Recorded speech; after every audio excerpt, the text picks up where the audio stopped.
Muchaneta to Napel, and I'm at Munich Fabric Start in the Key House, which is, as you know, the innovation hub. I have the pleasure of sitting with Laura, who I actually met last night at the Munich Fabric Start event, which is a party that we do on the first day of the event. And I kind of got like a bit of an understanding of what it is that you do. But since our audience don't know, can you mind explaining what it is that you do? Yeah, absolutely. Well, I'm here with two hats. One hat is my own consultancy. It's called Rethink Fashion, really focused on circular fashion. And my second hat, I am the new program manager for the Denim Deal. The Denim Deal is an initiative that's really working to increase the use of post-consumer recycled cotton in denim. So let's start with your first company. Are you like a consultant, or how does it all work? Yeah, it's brand new. I am a consultant, and the idea is very much to support any value chain partner in fashion to meet their circularity vision. Sometimes that can be whether they're missing a strategy on how to really pioneer in circularity, whether it can also be support with the reverse supply chain, circular design, also stakeholder engagement and external engagement, right? Talking about all of the progress that you're doing is also key. So it's really quite a diverse, I would say, toolkits to support brands, and not only brands actually, I should say value chain partners in their circularity vision. So instead of a company having a sustainability manager, let's say, they can hire you and you will come in and give them advice about how they can do better. Exactly, and how to streamline and focus their work in circularity.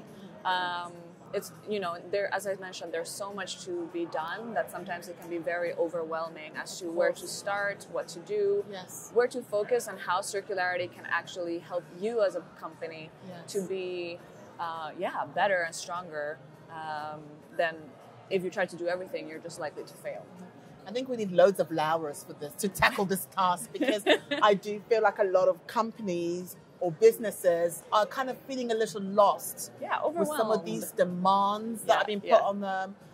They're basically being taught to speak another language that they don't speak. Correct. Yeah. It's literally been said, you're living in this country now, speak the language and speak it fluently. Yeah. And that's overwhelming. And then they're like, how do I do this? You know. So I think people like yourself, these new job roles of people who are coming with this information is so important. Thank you. Yeah, that's what we're trying to do, or what I'm trying to do, and just make it also, I want to say it easier, right? Breaking it down into smaller steps and make it work for your company. Make those circularity objectives make you a more successful pioneering company rather than cripple you and make you feel that you have to be ticking boxes in sustainability. That's not what it is about. It should be really about pioneering, and circularity should be part of that. So giving them information that's digestible. Yeah. And one that isn't about comparing one company with another and what they're doing. We're doing, it's kind of like personalized for your business and the steps that you need to take. Exactly, yes. So are these changes that you're implementing long-term, or are they more short-term focused? It can be. So for developing a strategy, you naturally decide, okay, some short-term, low-hanging fruit type of approach to more long-term approach to the type of circularity vision that you want to do. Or type of business models that you want to implement. And that's obviously more long-term, and that takes a while to set up. And it's also potentially about having certain research that needs to be done to understand what would work best for your company. And that type of initiative.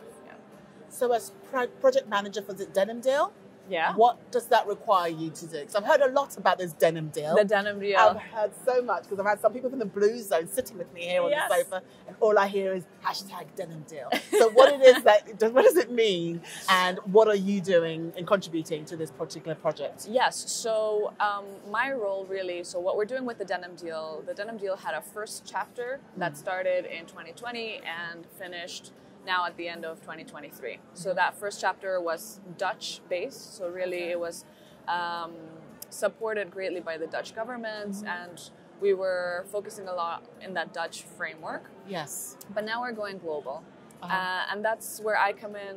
My role really is to implement that strategy, that global vision, and help, and I believe you've interviewed them too, Roman Branzi Yes, and Nicholas Puff. They're really the guys that have been pushing this global vision. And my role is just really to help implement that strategy, stakeholder management, communications, engagement, everything that around the organization and implementation to just make the Denim Deal 2.0 reality and a success.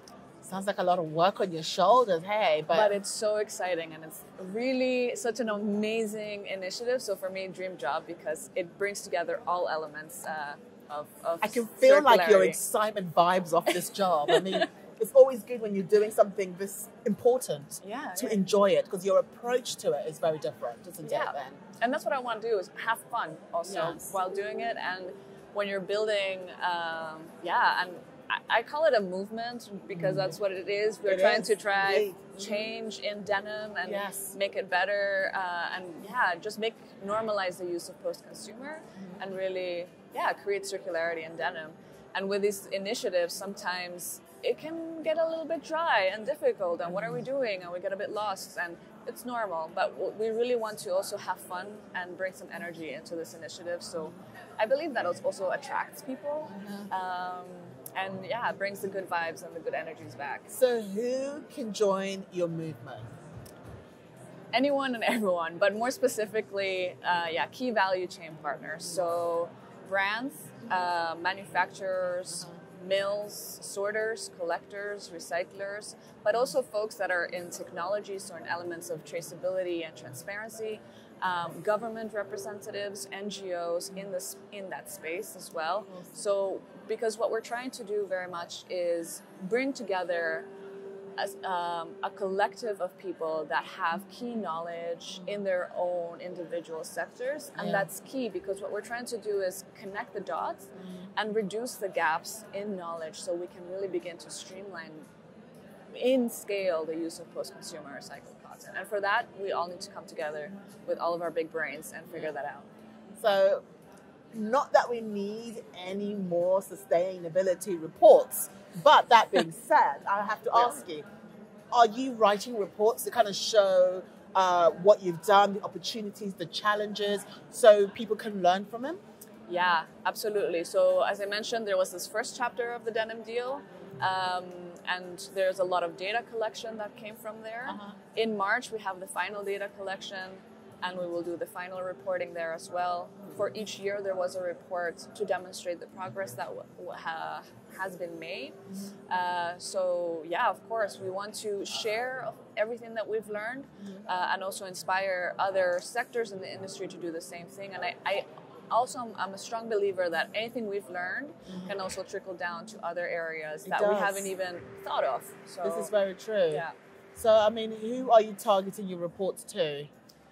Or are you just leaving it open for anyone who can read it? Yeah, I mean, at the beginning, as I mentioned, the Dutch Denim Deal, it was very focused to the Dutch market. But of course, we did a lot of publicity around it. We had special events to also showcase it.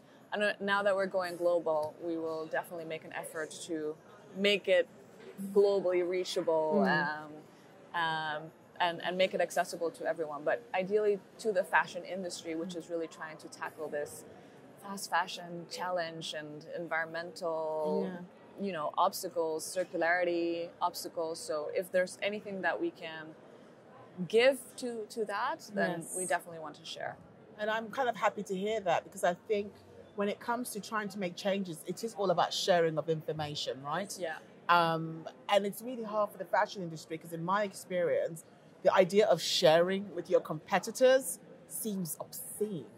Why would I give them what I know so they can do better than me, right? Right. But I think we're at a point now where it's not about who's doing better or who's doing this. It's all about saving the industry as a whole, not saving your own company, but saving the industry. Because if the industry survives, then your company will survive. Yeah, no, and that's very much also like the ethos of the Denim Deal. People get nervous of like, oh, we're coming together and sharing. It's like, ooh, okay. I know, right? Right? And it's like, no, you can keep your secrets, but there's elements, things that you should share to really advance the whole thing. I think there's this African proverb, right? If you want to go fast, go alone. If you want to go far, go together. And that's very much what we're trying to do. If we want to go far and really demonstrate that we can work with post-consumer cotton in a real way, we have to do that together. I completely agree. And I hope that we are able to put aside our differences and come together as an industry to solve the problem. Because if other industries can do it, there's no reason why the fashion industry can't do it, right? Yeah, yeah. And I think with denim, it's a very unique product because it's a very relatable product. Yes. Whether you're into fashion or not, you own a pair of jeans. This is very true. And I think that makes it relatable. Why should I care about the environment? Why should I care about post-consumer recycled cotton? You know, suddenly you're like, hold on, I wear this. This is part of my life as well. Yeah. And I think that can be a very strong way to carry that message, and that, as I mentioned, can trickle down into other areas and make you think about other things in your life and how you do things. I agree completely. And denim is definitely relatable. We all do own a pair of jeans. Yeah. And I feel like we can learn a lot from the denim industry. Yes, they can acknowledge that they've not done brilliantly in terms of environmental, but the good news is that they are trying to change that and do better. Yeah, we're trying to move really fast and really drive a lot of change. 100% agree. It's one of the dirtiest items in our wardrobe as well. Yes. That's something to think about.